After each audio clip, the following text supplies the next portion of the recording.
Greetings, this is Tier Nerd, and welcome to another episode of one of my tier lists.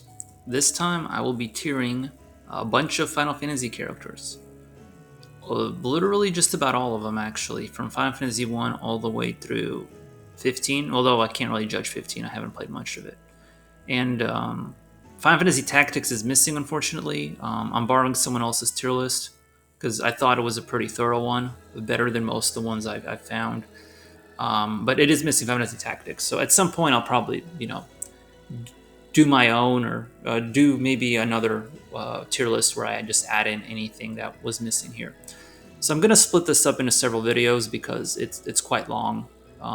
Even just there's a lot to say about a lot of characters, and I'm gonna be judging them based on their not on how useful they are in the game, but just on how cool they are. Are they a cool character? Are they interesting? Are they annoying? Are they evil? That's what I'm gonna judge them on based on their personality, basically. How useful they are to the story and how important they are to the story and all of that.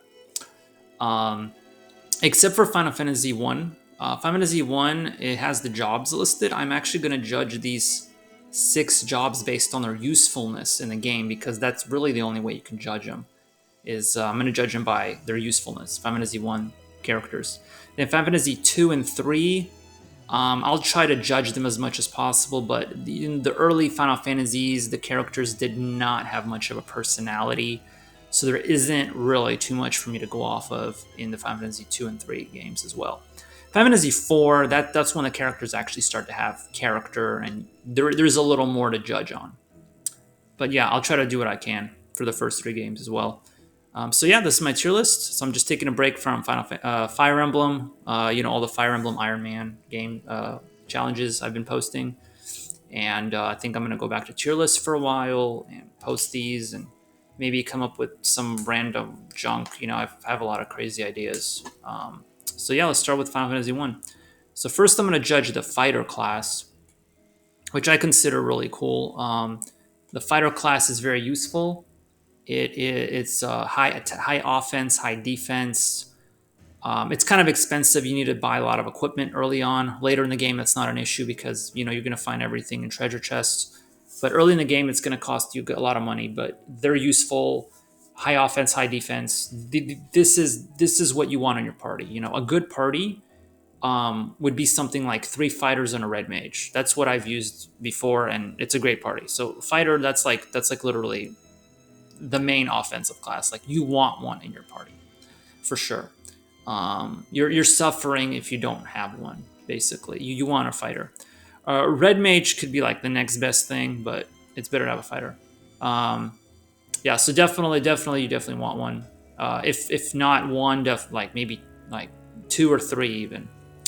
Let's see. Then let's do black belt first. So let's do black belt. I'm gonna put in B tier because black belt, the higher the level you are, the better. So if you're low level or you're trying to play like a low level game, black belt's not good. If you're at a really high level, you're over leveled, then black belt becomes better than fighter, but only offensively. Black belt has really good offense. At very high levels, black belt will have higher offense than fighter. The highest offense for single target attacks. Unfortunately, you have low defense. So it's kind of a glass cannon type of thing with the black belt. That's why they're not a very good class. Also, black belt, not it's cheap though. There's like no equipment to buy for black belt, pretty much. Like literally, like there's like the armor. You don't need the armor. You don't need the nunchucks. Like black belt is just a good class. Like it's just a cheap class. You have like it's like almost no gold requirement, pretty much. But when you promote, though, when fighter promotes, you become a paladin and you get healing magic. You get some white magic, so it's actually an improvement. You get some healing capabilities for your fighter. Black belt doesn't get any of that. Black belt, the improvement doesn't do like the class promotion does nothing for the black belt. So basically, yeah. So it's just not as good overall. It's more of a glass cannon situation, whereas fighter is just much better overall. I mean, black belt gives you a little more offense, but the disadvantages are just not worth it. So the fighter is much better than black belt. Let's see. Then we got thief. Thief. I don't even really know what the point of the thief class is. I have never actually seriously used one in a playthrough because it's just not effective. The offense and the defense are average compared to fighter and black belt, and upon promotion, the thief gets black magic. Which, like, why is that a big deal? Because you can just get a black mage instead. So there's really no need to even have a thief in your party. I think it's easier to run away from battles if you have a thief, but other than that, it was like this class serves like no purpose really.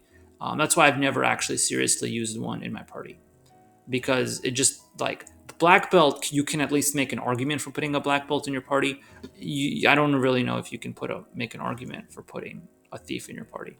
So I mean, promoting to a ninja, yeah, that's cool, but it's always going to be worse than a fighter and a black belt. So there's like no point to the class. Let's see. Then we have black belt, white mage, red mage. So all of these are useful in different ways. So let's do black belt for black mage. Black mage is a good class. I mean, it's frail. You know, it can get, the defense is bad. Physical damage, you're not going to try to physically attack with it. Like, what you want is spells. And what's good about the black mage is that you can multi-target enemies.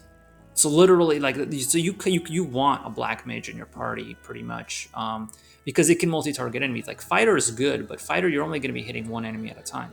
For black mage, you're going to be hitting multiple enemies, and you get better as the game progresses. So early in the game, you don't have a lot of spells at your disposal, but by the end of the game, you will have a lot of spells, and you'll be able to handle long dungeons. And black belt becomes very useful for helping you, progress your game. So that's why I say black belt. Black mage, I want to up here. Fighter, I think fighter is more useful because fighter is just more durable. But like black mage is not like, it's not like an essential for your party, but it wouldn't hurt to definitely have one. You definitely want a black mage. I mean, if you don't have a black mage, then you would at least want a red mage to make up for the lack of, to have some kind of black magic capabilities. So yeah, definitely black mage. Now I'm talking about like playing on normal mode. If you play on like easy mode in like Final Fantasy Origins, then black mage is ridiculous because you're gonna have too much magic. You could be able to use flare every turn by the end of the game. Like, it's pretty much cheating, I think, to play it on easy mode. But even on normal mode, black mage is very, very solid. I'm talking about like, so I'm ranking this based on the older games, the original version or the Final Fantasy Origins version. I know the newer games have all these optional dungeons, and they changed the magic system to where you have MP instead of spell levels. But just based on the old game, black mage is still, really good class. In the newer games, I think black mage, like, you can use even more spells, so they're even more overpowered. Then you have white mage and red mage. Now, white mage is pretty much vital for your party because other than if you don't have a white mage or any kind of healing capabilities, like no spells with white magic, you're stuck using potions for the whole game. And even if you have 99 potions, those are going to go through the game like those. You're going to go through those so quickly. It's just not going to last you. Like, there's no Phoenix Downs in this game. There's no antidote. I mean, there's antidotes and there's potions, and then there's like golden needles and stuff. So like, you want a white mage. Like, they can revive, which nobody else can, and like they can do a lot of other stuff. Like, red mage has good healing, decent healing, but white mage can do stuff red mage will never be able to. So you kind of want one. Like, they're kind of vital. Like, you're really hurting if you don't have white mage. Like black mage is good for offense, but you just literally can't live without a white mage. Like I mean, okay, you can take out a red mage and replace him with a white mage and replace him with a red mage, but your healing is gonna hurt for sure. It's better than not have. It's basically, yeah, you want at least a white mage or a red mage. If you don't, then you're in trouble. You're not gonna last very long in a dungeon. Now I'm talking about a normal playthrough where you're not cheating or using save states on not a tool assisted run, just a normal playthrough. You want a white mage. So that's why I'm putting white mage up here, because it's just so vital. Then we got red mage. Red mage I'm going to put here. So red mage combines healing and black magic, but it doesn't do as good of a job at either. Plus, Red Mage also has fighting capabilities, not as good as Fighter or Black Belt, but maybe on the level of the Thief, maybe even better. I actually think Red Mage might actually have better offense than a Thief. I'm not sure about that, but if Red Mage has better offense than a Thief, then that really shows you how useless a Thief really is. Instead of getting a Thief, just get a Red Mage, pretty much. Since Red Mage just can attack as well as a Thief, plus has black and white magic. So it's kind of a, that just goes to show how useless Thief is as a class. Um, so Red Mage is pretty good. White, so it doesn't heal as good. It doesn't use black magic as well, but it can do everything. It's a jack of all trades. Like Red Mage is a jack of all trades. So I think I want to put it above Black Mage, but not as high as White Mage. But it's a useful class. Then Fighter's probably like you just need him. So a good party would be something like 3 fighters and a White Mage, or 3 fighters and a Red Mage, or maybe like 2 fighters, White Mage and Black Mage, something like that. That'd be a good party. Or, and maybe if you want, you can throw out one of the fighters for a black belt, like if you really want to. Like I've used all of these before.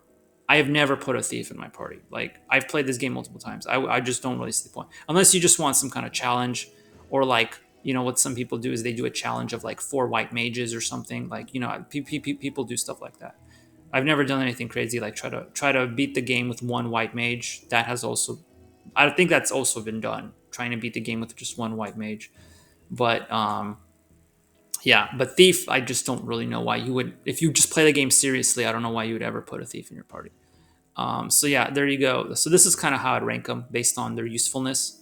So so these are based on their usefulness. Now from now on, everything else I'm just judging on how cool the character is. Um, so yeah, all right. So we have Garland actually. Yeah, Garland. Um, I don't know if I want to put him in B plus or B. I mean, the whole time skip thing, it's kind of cool, I guess, the time skip, but um, yeah, it's just, he just kind of shows up. He's at the beginning of the game and he's at the very end of the game, and the early Final Fantasies, they didn't really have much of a plot, so there really isn't much to say about Garland. But he's got a cool out. He just looks cool, so we give him a B for that, basically. And we have Dissidia. Like Dissidia tried to give them a little more personality, but it didn't. I don't think it did too good of a job of that. So I'm giving him a B. Let's see. Then we got Final Fantasy 2. So let's start with the main characters. Where's Maria? Yeah, there's Maria. So we got Furion. This is supposed to be Furion. Like these are the old drawings of like Yoshitaka Amano. So it's not always easy to tell who's who, but that I can tell that's Furion. So Furion, he's not that cool. Like he's okay as a main character. There just isn't much of a personality to him. He doesn't talk much. Dissidia tried to give him some personality, but I don't know what to say. So yeah, there isn't much to say about him. He's just kind of average, not as cool as Garland. I'll give him higher than Black Belt. Let's say he's better than Black Belt. So let's put him up here. And the thing about Final Fantasy 2 characters is that they're all pretty much the same, because Final Fantasy 2 you level up based on what weapons and spells you use. So all your characters are basically carbon copies of each other, and it just depends on how you use them. So you can make them a mage, a healer, whatever you want, basically, and any character can become that. Now, some characters start off with already pre-built abilities, like Minwoo starts off as a white mage, so he can gain a lot of, he's already built as a white mage. But if you wanted to and you kept him in your party long enough, you could turn him into a fighter. I mean, I don't know why you would, but you could do that with any character. And then Final Fantasy 3 uses the job system. Final Fantasy 4, the characters actually have some diversity. But the thing is, a lot of Final Fantasy games, like even if I did judge the characters by their usefulness instead of how cool they are, most games, the characters are carbon copies of each other. Like Final Fantasy 2, they're all carbon copies. Final Fantasy 3, it's just a job system, so every character is the same pretty much. Final Fantasy 4, they actually have distinct classes. So Final Fantasy 4, there's actually differences between them. Final Fantasy 5, it's the job system again. Final Fantasy 6, you do have unique classes for the characters, but you also have espers and magic, so you can make them all essentially very similar. And the same thing with 7. 7, you have limit breaks, and the stats are different between the characters, but you still have materia and you can still get them to be almost identical to each other in a lot of ways, as far as their stats and everything. Final Fantasy VIII is the junction system, so they're like outside of limit breaks, you can literally make them all have the same stats in Final Fantasy VIII. Final Fantasy IX, once again, the characters do have distinct classes, so they are very different from each other. And then 10, they're different, but during the game. But once you use the sphere grid, at the end of the game, you can make them all have the same stats. So once again, they're carbon copies in 10. 12, job system, same thing. You can literally make them all the same. 13, they start off different, but once again, at the end of the game, you can make them sort of carbon copies of each other. There's some differences in the 13's classes at the end, but once again, they're going to be all virtually identical. So really, Final Fantasy 4 and 9, 4 and 9 are the two games where the characters are the most distinct and different as far as their abilities and strengths. Every other Final Fantasy game, their characters end up being very similar in strength, especially like at the end of the game. They all end up being very similar in stats and all of that, because the system allows you to make them, all the same. 4 and 9 doesn't do that. In 4 and 9, you're very limited in your abilities, and that's why the characters end up being so different from each other. So anyway, that was just my rant on, on why I'm actually judging based on their coolness and personality and not their usefulness in battle, because, there actually isn't as much to say about their usefulness in battle as you would think. So anyway, so let's continue Final Fantasy 2. So then we got Maria and Guy, or Gus. And when I played it, it was Gus. Some games it's Guy or Guy or however you pronounce it. So let's go Maria. Maria she's not that cool. Like, yeah, she just it's like a lot of characters in these early games. She just doesn't say much. I think I'll give her like a C+. Like there isn't. There isn't much to her. Gus is even worse. I think he's like C. He's just kind of a boring character. He's just kind of there. I think I'll give him higher than Thief. Because Thief is just a useless class of FF1. But I think I'll give him higher than Thief. But yeah, he's probably kind of a C. I'm not going to give him below C. Like D+, D, and F, these three, those are reserved for like annoying characters that are evil or jerks or whatever. Like C is more for like boring. C+, that's kind of like the boring tier. B is where they start to develop a little bit of coolness, but maybe not too much. And then B+, And then S is like awesome. Like these are epic characters. So let's see, Lionheart. I guess he's cooler than Furion. He's just mysterious. He's got this cool, mysterious aura to him.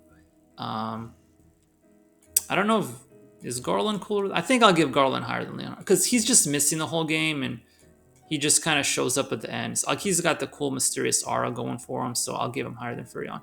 He's sort of like the Kane. Furion's kind of like Cecil, and then Leonhart is kind of like the Kane of the game. I think that's the whole light and dark thing going on. If Final Fantasy 4 does a better job of it, obviously, than Final Fantasy 2. We got Minwu. Minwu's pretty cool. Like, I mean, as far as the story is concerned, he plays a very important role. And if you allow me to use Fire Emblem terminology, he's like your Jagan. Minwu's like the Jagan in Final Fantasy 2. He starts off early in your party, and he's your white mage, and he keeps you alive. You want him in your party, and he helps your characters gain some levels, to get some experience early on. So and then he shows up later in the game, and he plays an important role. So B+. So he's kind of cool.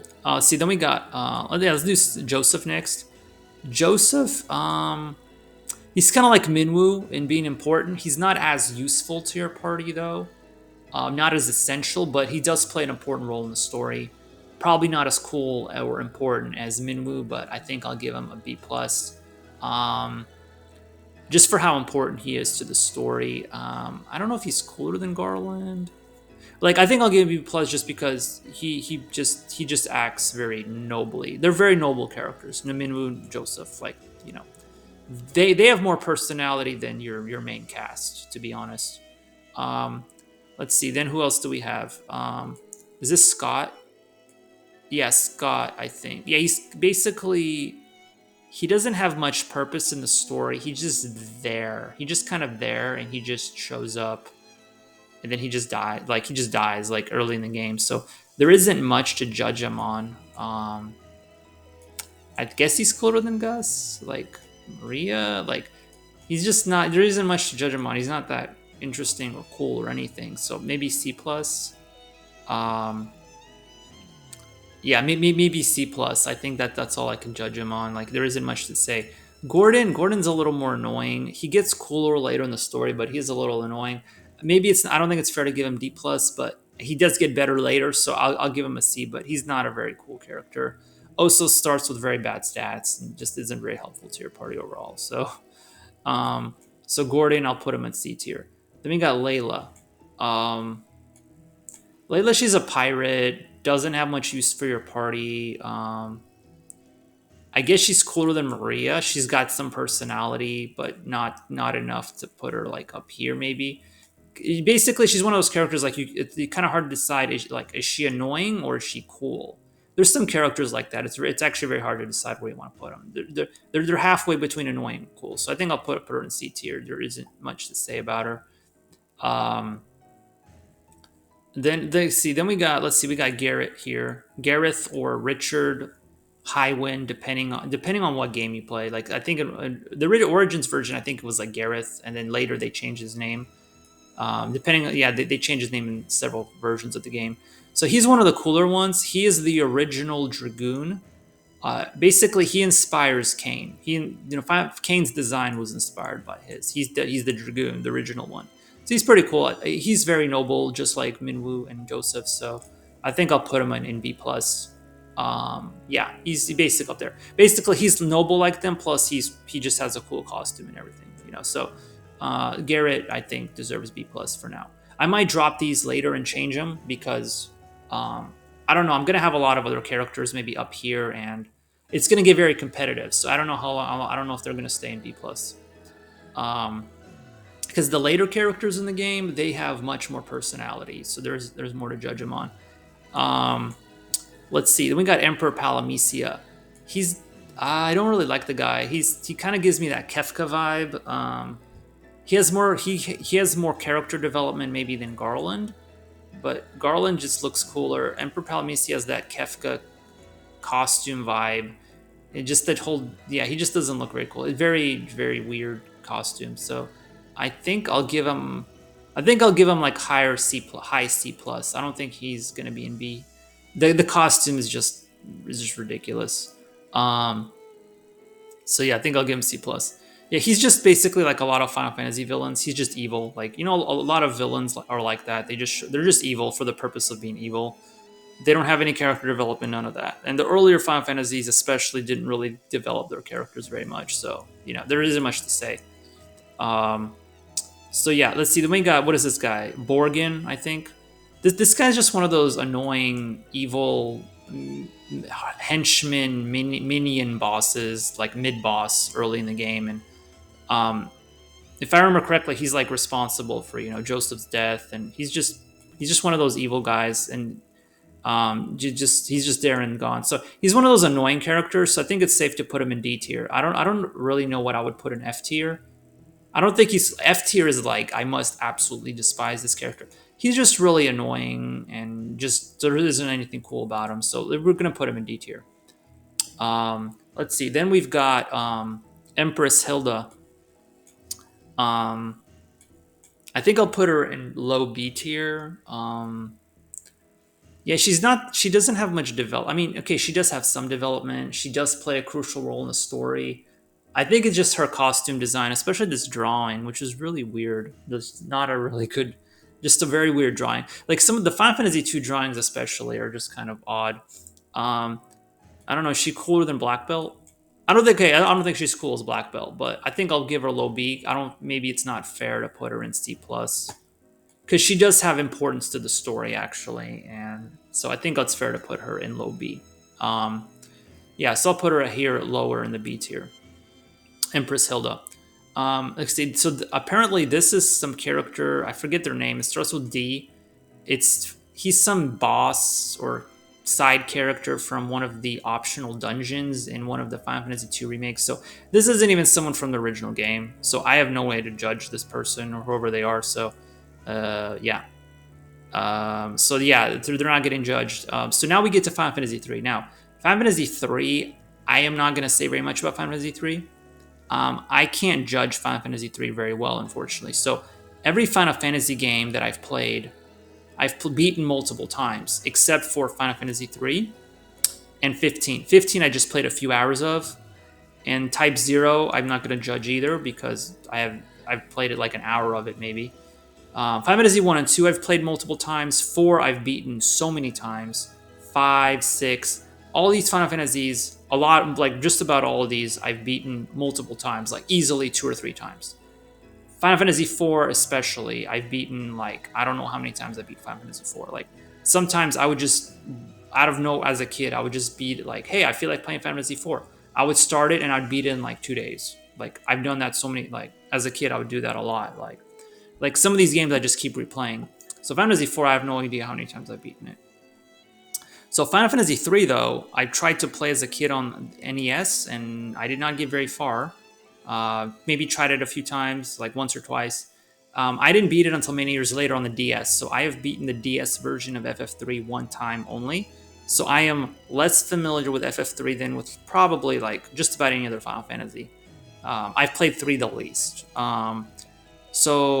But what I do know about 3 is that there isn't too much to judge them on. I feel like the NPCs in FF3 have even less personality than the ones in Final Fantasy 2.